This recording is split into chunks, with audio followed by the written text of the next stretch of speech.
Hello আমার sweet cute বন্ধুরা, কেমন আছো তোমরা? নিশ্চয় আমার গল্প শুনে শুনে খুব সুখ নিচ্ছ আর আনন্দে আছো, তাই না?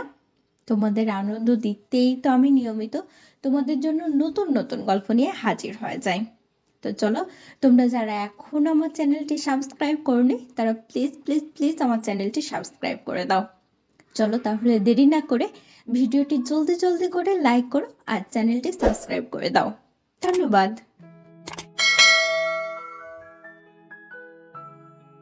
প্রায় 10:30। শহরের কোলাহল একটু কমেছে, কিন্তু কিছু কিছু রাস্তার পাশে এখনো আলো ঝলকানি, গাড়ির হর্ন আর মানুষের ব্যস্ততা। আমি বাসার বারান্দায় দাঁড়িয়ে আছি, গরম কফির কাপে ধোঁয়া উঠছে ধীরে ধীরে। হঠাৎ করে মোবাইলটা ভাইব্রেট করলো। অচেনা নাম্বার থেকে একটা মেসেজ। কি আজকে চাঁদ দেখেছো? আমি অবাক হয়ে স্ক্রিনের দিকে তাকালাম। কারো নাম নেই, পরিচয় নেই, শুধুই এই এক লাইন মেসেজ। কি তাহলে জন্য এরকম? আমি একবার আকাশের দিকে তাকালাম। স্বাভাবিক একটা পূর্ণিমার চাঁদ, হালকা মেঘের বরফ আর নরম আলো ছড়িয়ে পড়েছে চারদিকে। কিন্তু কে মাত্রা পাঠালো? আমার মনে হলো ভুল নম্বর থেকে এসেছে হয়তো, তাই উত্তর দিলাম না।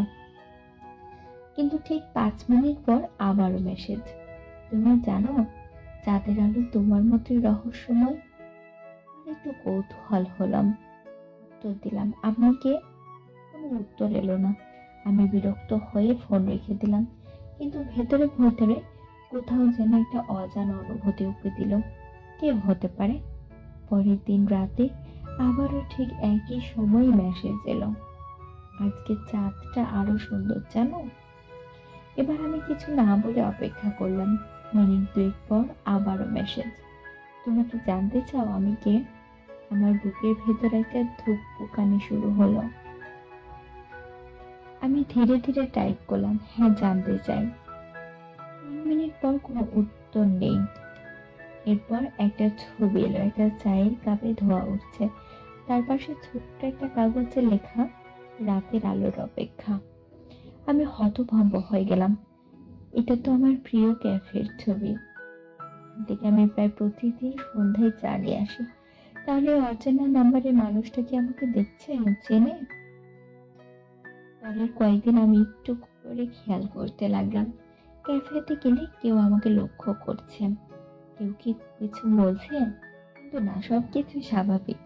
একদিন চায়ের কাপ হাতে নিয়ে যখন আমি টেবিলে বসেছিলাম, তখন এক মেয়ে ধীরে ধীরে এগিয়ে এলো। হালকা শ্যামলা গায়ের রং, বড় বড় চোখ আর চোখ মুখে এক ধরনের রহস্যময় হাসি। সে এসে আমার সামনে দাঁড়িয়ে বলল, তুমি কি আর চাঁদ দেখেছো? আমি অবাক হয়ে বললাম, তুমি? সে হাসলো, বলল, তোমার মতো একজন বই পড়ুয়া নিরিবিলি চা খাওয়া মানুষকে খুঁজে পাওয়া কঠিন, কিন্তু আমি খুঁজে পেয়েছি। নিঃশ্বাস নিলাম ধীরে, বুঝতে পারছিলাম না কি বলবো। তুমি এতদিন ধরে মেসেজ পাঠাচ্ছিলে? সে মাথা নাড়লো, হ্যাঁ। আমি দেখতে চেয়েছিলাম তুমি কৌতূহলী হবে কিনা, তুমি কি ভাববে। আমি চায়ের কাপ আলতো করে হাত বোলালাম এবং সে একদম কাছে এসে বলল, তুমি কি জানতে চেয়েছো? আর আমি চাই তুমি আমাকে জানতে চাও, আরো গভীর ভাবে। তার চোখের গভীরতা যেন এক রহস্যময় রাতের মতো। এখানে আমি ডুবে যাচ্ছিলাম। আমি প্রথমবারের মতো অনুভব করলাম কিছু মানুষ সত্যি গল্পের মতো সে জীবনকে বদলে দেয়। কিছুক্ষণ তার চোখের দিকে তাকিয়ে রইলাম। এতদিন ধরে যে অচেনা রহস্য আমাকে টেনে নিয়ে গেছে, তার সামনেই আমি বসে আছি। আস্তে করে বললাম, আমি চেয়েছিলাম কৌতূহলী হয়ে।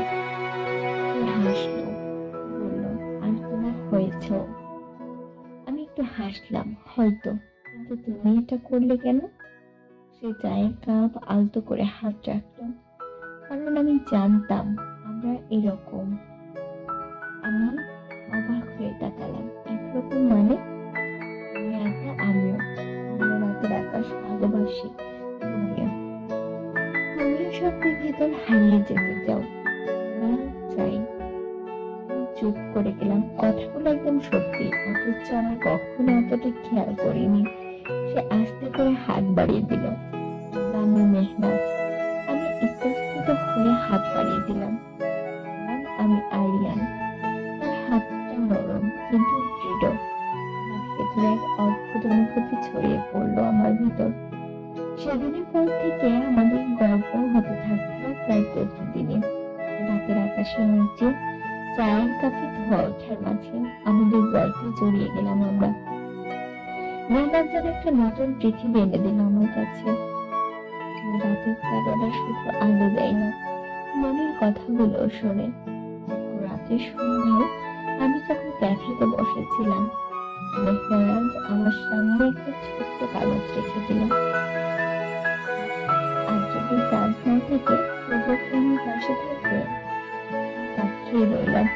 সে একদম নিশ্চিত। আমার চোখের ভিতরে গভীর কিছু খুঁজে পেলাম। মুচকি হেসে দেখলাম, চাঁদ থাকুক বা না থাকুক আমি থাকবো। সে চোখ বন্ধ করলো এক মুহূর্তের জন্য, তো ধীরে ধীরে করলো। তাহলে গল্পটা এখনই শেষ হয়নি।